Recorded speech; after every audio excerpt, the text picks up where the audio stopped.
Okay, and I'm gonna let everybody in now. Come on in. You're our friends.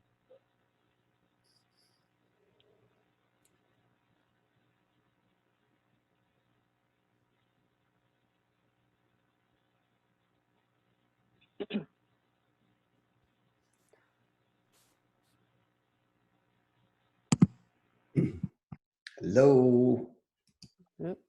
Hello. Hey, Gina. Hi. Hi, Stacy. How are you? I was on mute. Doing well. How are you? It's good to see you. You too. Yeah. You too. I miss everybody. Hi. I do too. Good morning, everyone, or good afternoon, depending on where you are. It's true. We should just do a virtual Hello. happy hour one Friday.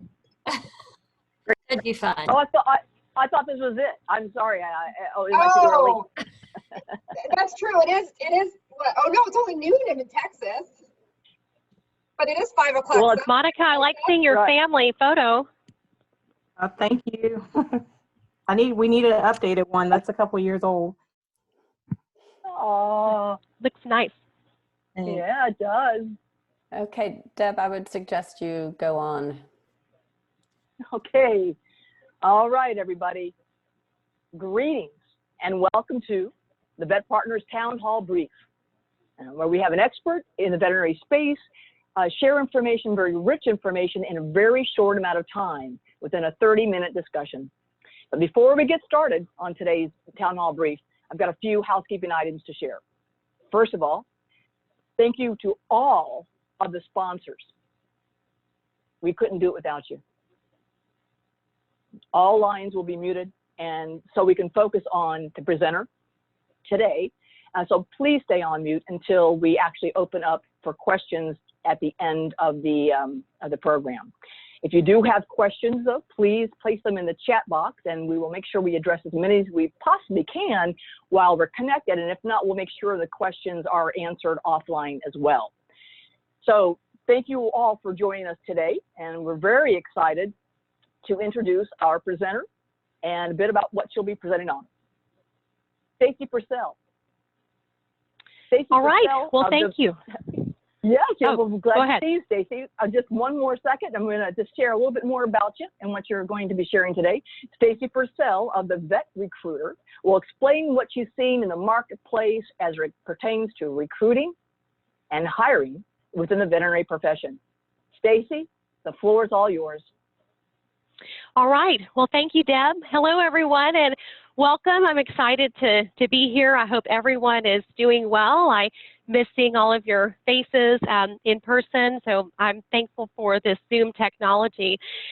So today I'm going to be talking about recruiting and hiring in today's challenging market. I think that all of us would agree that these past 8 weeks or so have been incredibly challenging, and that the market is still challenging right now. You know, this COVID-19 pandemic, it was a black swan event that none of us saw coming, and it's had a tremendous impact on all of us.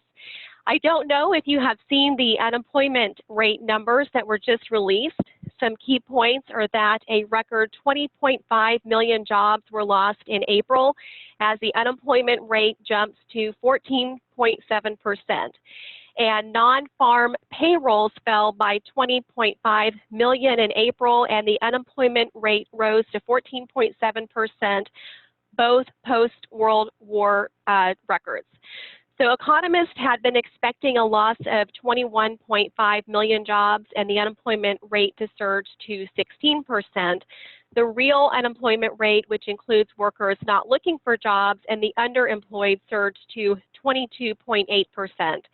April's unemployment rate topped the post-war record 10.8%, but was short of the Great Depression, high estimated at 24.9%. And the financial crisis peak was 10% in October of 2009. So just in February, we saw a payroll gain of 230,000 that was high for the recovery that lasted nearly 11 years, but that has quickly been reversed. And the biggest hit was to the leisure and hospitality industry, followed by eating and drinking establishments. So I'm going to set the stage for current conditions, and there are a couple of things that I want to touch upon today. One is the fact that on March 28th, Department of Homeland Security issued something called the Guidance on the Essential Critical Infrastructure Workforce. And this was a document that the Department of Homeland Security issued that set guidelines at the national level for which businesses and services were deemed to be essential. And it was good news for all of us that veterinary clinics were on that list and also were pet stores. And then second, as most of you know, individual states have defined what is essential veterinary care and what is non-essential care. So even if a veterinary practice is deemed to be essential and is open, which most of them are, it depends upon the state in which it operates as far as which services are deemed to be essential. So each clinic has to follow their state guidelines in regards to the care that they provide. In my conversations with veterinary practice owners and practice managers all over the country, I have seen everything from a practice owner of multiple practices told me that if a client calls him about wanting to come in for any service, that he considers that to be an essential service, and they're providing all services to all clients. And then other practices have said that they're only providing what is truly urgent care services. One veterinarian practice owner told me that she had this little old lady that kept calling her every day for about a week and a half, wanting to get her dog's toenails trimmed because he was scratching up her floor, and she had to tell her that that was not urgent and that they couldn't help her, and she said they felt really bad about that because they wanted to help her. So let's talk about what is happening in the trenches of the job marketplace in terms of recruiting and hiring right now. As a recruiter working throughout the veterinary profession, I am talking with veterinary practices all over the country on a daily basis. And some practices are telling me that their business is up. I've had multiple clients throughout the country tell me that their business is up, that they're really good. And one practice owner of 2 practices in California told me that he felt bad. He said, I feel like I need to whisper this in your ear. He said, I feel bad saying that my business is so busy right now. He said, I need to hire 2 more veterinarians at each of my 2 locations. And then a veterinary practice owner in Michigan told me that she has never been busier in her practice. I had a veterinarian in New Jersey. He said his practice has been up 25% since the pandemic. And he said at the beginning of the pandemic, another practice in the area decided to close down their business, and then another one reduced their hours. So he said his practice was getting some of their clients. I've talked to practices across the country in Texas, Florida, Indiana, California, New Jersey, Tennessee, basically all over the country who have told me that their business is doing well and that they need to hire veterinarians. Some practices have told me that their business is not up or down, but it's the same as it was last year at this time, and they're happy that they haven't seen any reductions in their business. And then, of course, some practices have told me that they're down by as much as 15 to 20%, and some have said that they saw a downturn at the beginning of the pandemic, and now they're back up. So I'm seeing a little bit of everything right now in terms of practices and their business. So my executive search and recruiting firm serves both the animal health industry at large as well as the veterinary profession. So like I said, I spend my day every day talking with people throughout both the animal health industry and the veterinary profession, and I'm interacting with hundreds of people a week here in our firm. And so here is what I'm seeing right now. I'm seeing that there are basically 2 camps of people. So the first camp is people who are living and acting with the spirit of fear. And the second camp is people who are not living in a spirit of fear, but instead they're living and acting boldly. So both of these apply to both individuals, and they also apply to businesses and employers. So some employers that I'm seeing are living and acting in fear, and some employers are living and acting boldly and not out of fear. So that's the bottom line. So one president of a pretty good-sized veterinary corporation that owns many practices across the country called me at the beginning of the pandemic, and he said, I want you to know that we are not under a hiring freeze. We're going to continue with our recruiting and hiring efforts. In fact, I want to know if any of our competitors are under a hiring freeze or if they're laying off doctors, because if they are, then I want to go get some of those doctors. In fact, I want to be very strategic about that. And then his internal recruiter gave me a list of their competitors near some of their individual hospitals. and said we need to proactively try to go and get some of the doctors from these other hospitals. He said there was a shortage of veterinary talent before this pandemic, and he said now is the time to go and act and get some of that talent. He said, let's go get some talent from our competitors. Then on the other hand, we have another veterinary client who owns a single veterinary practice who was experiencing a shortage of veterinarians right before this pandemic. And we found this practice, a veterinarian who was scheduled to start working for them, and they changed her start date twice, and then they pulled her offer after she had already resigned from her current position. But fortunately, her current employer said that she could stay with them. So what I'm finding is that those people and those businesses who are acting boldly are serving themselves better, both now and in the long run. And fear is not a strategy, and also doing nothing is not a strategy. Veterinary practices have to continue to operate even under a pandemic, and if a practice has a critical opening that is critical to their operation, they can continue to recruit and hire for that position. Warren Buffett has some good advice. He said, be fearful when others are greedy, and be greedy when others are fearful. And one of his strategies has been to go against the grain. When other people are selling their stocks in the stock market, he is buying stocks. Veterinary practices that want to thrive could also apply this advice to hiring. Like the example of the client that I shared with you, he said, if others are laying off, let's go and get that talent. In fact, he said we might be able to get that talent today for less money than we could have before this pandemic. He said this is a great time to hire. And like I said before, fear is not a strategy, and doing nothing is not an option. You know, life has to continue, business has to continue. So businesses should ask themselves, if you had a critical position you were trying to fill going into this pandemic, are you still trying to fill them? And if not, what are the reasons? Veterinary practices can continue to pursue the talent that they were pursuing before because that talent is still out there. So if a practice has a critical hiring need, they need to have a plan and move forward and take action. And I'll share a quick personal story with you. At the beginning of this pandemic, there were some days where I would wake up feeling unsettled and at times even fearful. But I decided, I made a conscious decision. I said, I'm not going to act in fear. I'm going to get up, go to work, do my job, call my clients, see who is still going to hire, and continue to recruit talent for them. Because I can't control what's happening outside of my four walls, but I can control what's happening here within my four walls. And so, what pleasantly surprised me is the majority of my clients said they were going to continue to hire even during the pandemic, and only a handful said that they weren't going to hire. A couple of clients that said at the beginning of the pandemic that they weren't going to hire have now changed their course and are now planning to hire and are starting to hire. So there are still thousands of job openings in the veterinary profession right now. And a few days ago, I looked at the AVMA website, and there were more than 2,200 jobs on the AVMA website. On the Jobs with Animals website, there were around 800 job openings. There are veterinary positions listed on LinkedIn, ZipRecruiter, VetQuest, and a number of other different job boards. And keep in mind that not all of the open jobs in the veterinary job market are posted on the AVMA site or other job boards. So there are more jobs that are open than what are posted online. And some studies say that about 70% of job openings are not posted online. So at our firm, we're still getting calls daily throughout the day from employers all over the country who are still hiring. I can tell you that we are incredibly busy with searches right now.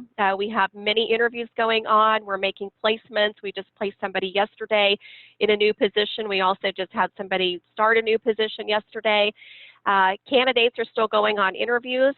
I would estimate that 20% of those are in-person, face-to-face interviews.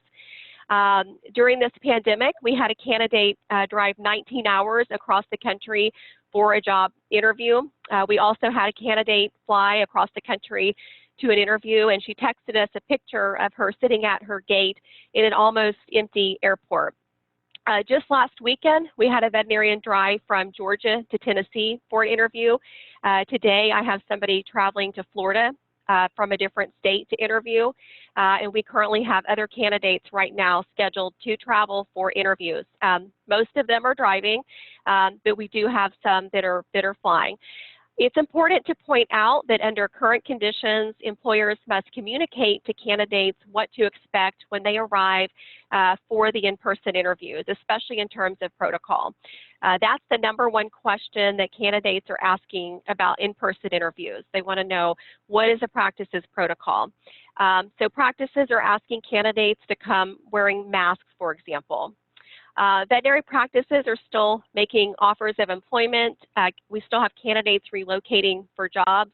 We have a candidate moving from New Jersey to Texas right now for a position, and we have another candidate who's moving from Texas to the Pacific Northwest. We have somebody moving from Mississippi to Portland, Oregon for a position that we just placed him in. So let's talk about the best practices for hiring during the pandemic. What we're seeing is that employers are getting creative and they're using technology. The funniest thing that I've seen so far through this, as we had a candidate who completed a drive-through interview, and that's exactly what it sounds like. So this practice had a window that was basically a drive-through window where you could drop off your pet for services. And so when this veterinarian arrived for her interview, they asked her to drive her car up to the drive-through window, and then the employer conducted their interview with her through their drive-through window. So she stayed in her car, and the hiring manager talked with her through the window. Of course, not every veterinary practice has a drive-through window to conduct interviews, and so that's why most are turning to video interviews. Right after the quarantine started happening, our clients immediately started moving from face-to-face in-person interviews to video-based interviews. Many of them had never done a video interview before, and I've been very impressed at how quickly they've adapted. The majority are using Zoom, but I've seen other platforms used as well, like Microsoft Teams, FaceTime. Another thing I'm seeing is that veterinary practices are recording a video of the inside of the practice to show candidates inside the practice where they'll be working. And then they're sending the videos to the candidates. Some employers have done their interviews through FaceTime, and they're holding the phone and walking through the practice during the interview, showing the candidate who's on the phone around and introducing them to team members through FaceTime. So this allows the process to move forward and also reduces the chances that the process is not going to stall. Veterinary practices are making job offers without meeting the candidates in person, and there are 2 important reasons why employers should consider conducting video interviews and also not being afraid to make an offer of employment to someone they haven't met in person, because that's happening a lot right now. Employers that are not afraid to make offers without seeing the candidate in person, they're branding themselves as a forward-thinking organization, and they're showing that they can adapt with the changing times. And branding your organization as forward-thinking is a good way to brand yourself, because candidates want to work for forward-thinking, progressive organizations. Second, none of us know when in-person interviews will, again, be the rule of thumb and not the exception. About 80% of our interviews are happening over video right now.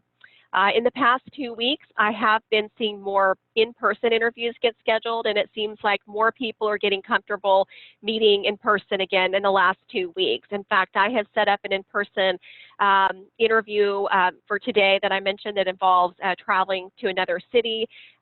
We've scheduled multiple interviews that involve traveling to other states.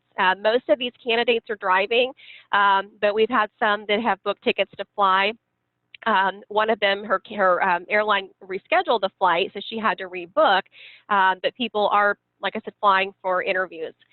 There are also some indications that we're heading into a recession, and so we need to talk about the ways that different employers can respond to a recession.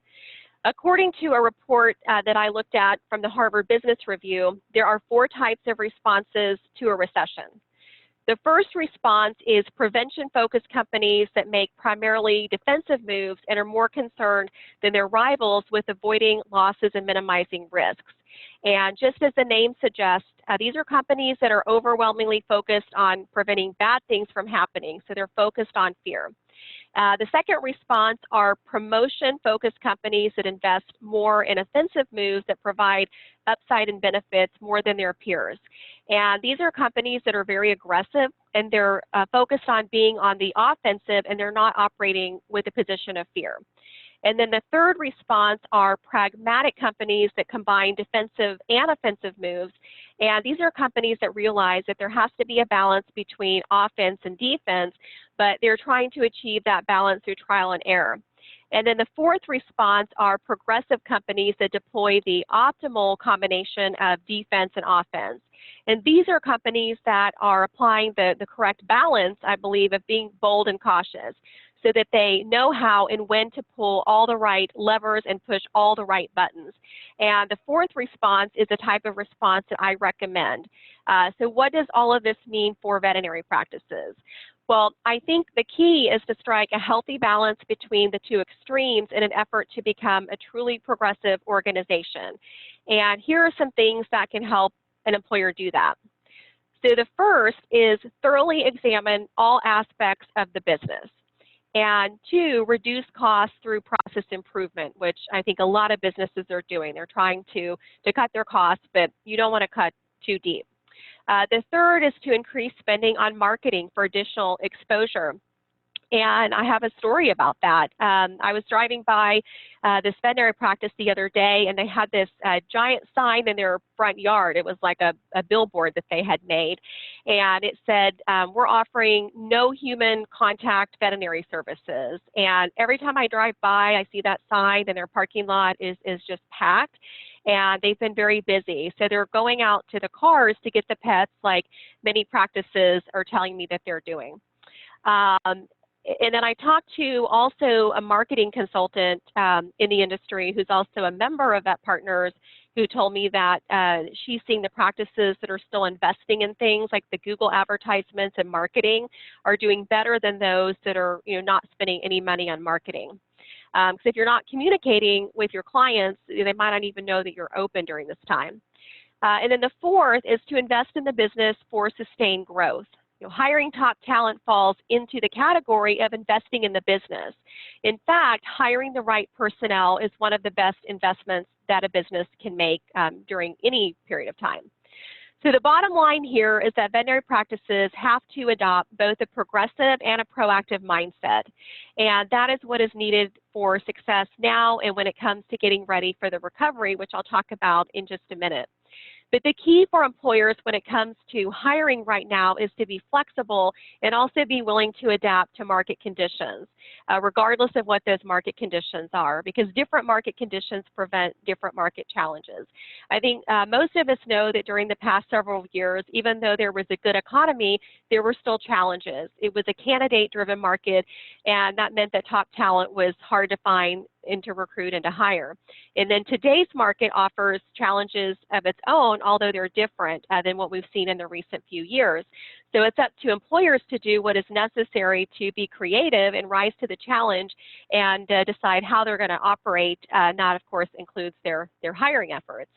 With the proper mindset, how can employers move forward right now? Well, before this pandemic began, the battle for top talent was fierce. But the thing is that talent still exists out there in the marketplace. So if some employers have decided that they no longer want to pursue that talent, then this is a prime opportunity for your organization to pursue that talent if you have a critical hiring need.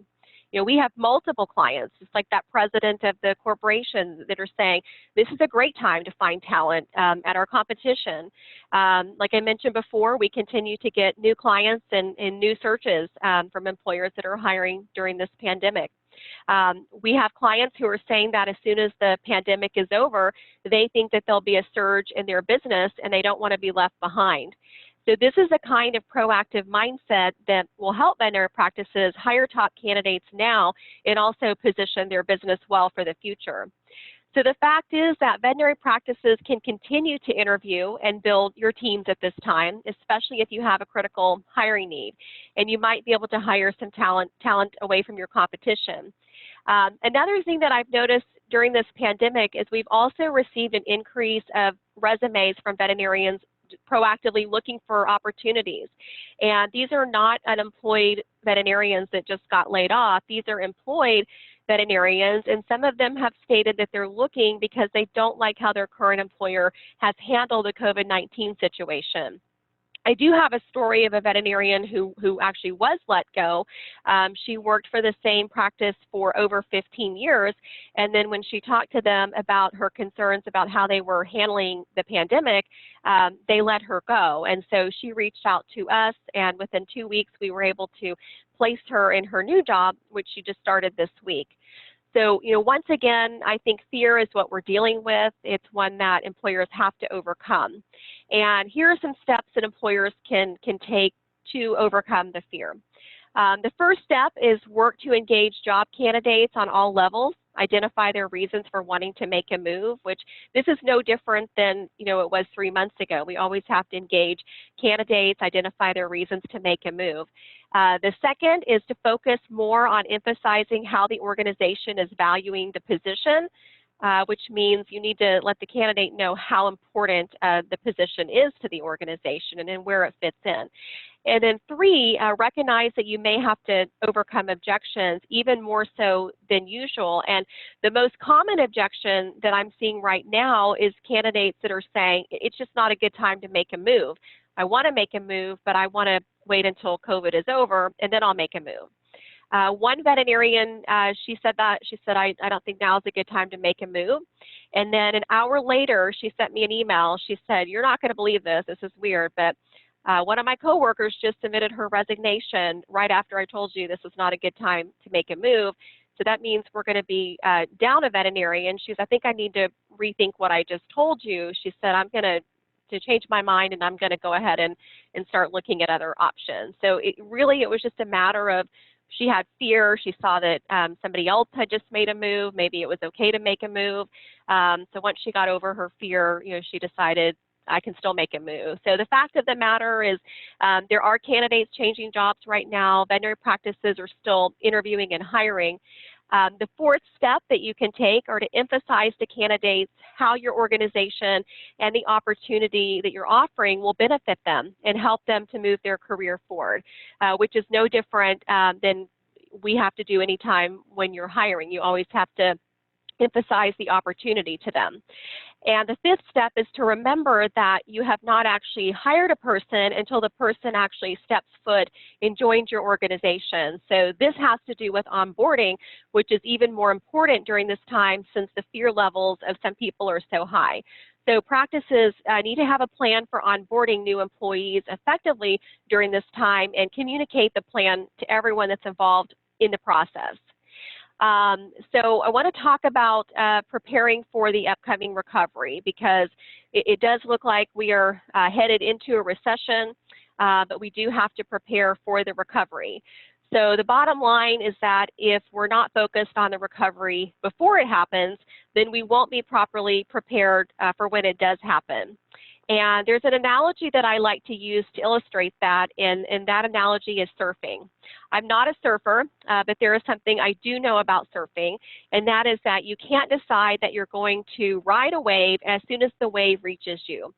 As any surfer knows, you have to start paddling in the direction of the wave reaches you, and then at the right time you stand up on your surfboard and catch the wave as it arrives, allowing it to carry you in the direction you want to go. And it's the same with the market recovery. I do believe at some point there's going to be another wave of opportunity coming our way at some point in the future, and if you want to ride that wave and allow it to help you, then you have to start paddling and preparing before the wave reaches you. So veterinary practices should be preparing for the recovery right now and not just focus on any fallout from the pandemic. Despite the pandemic, I believe the future is still bright.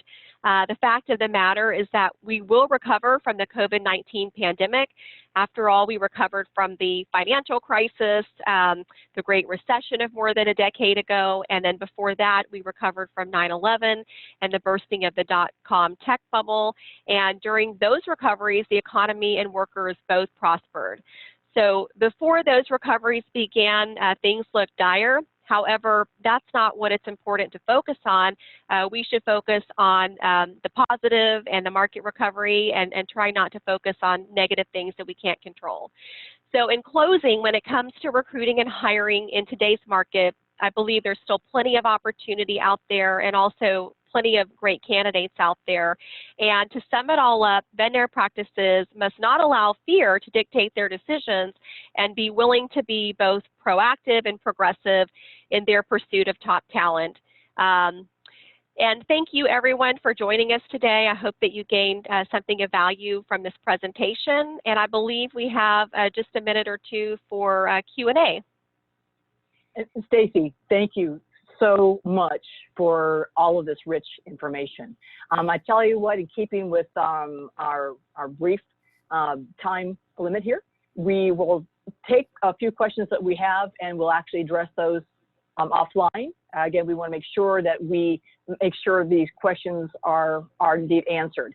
Again, if you also, Stacy, if you'd like to contact Stacy directly, she's one of our wonderful longtime VetPartners members, and she has her email address available there for everybody. And in the meantime, if you need to reach out to VetPartners on with other questions, please email to admin@vetpartners.org. That's admin@vetpartners.org.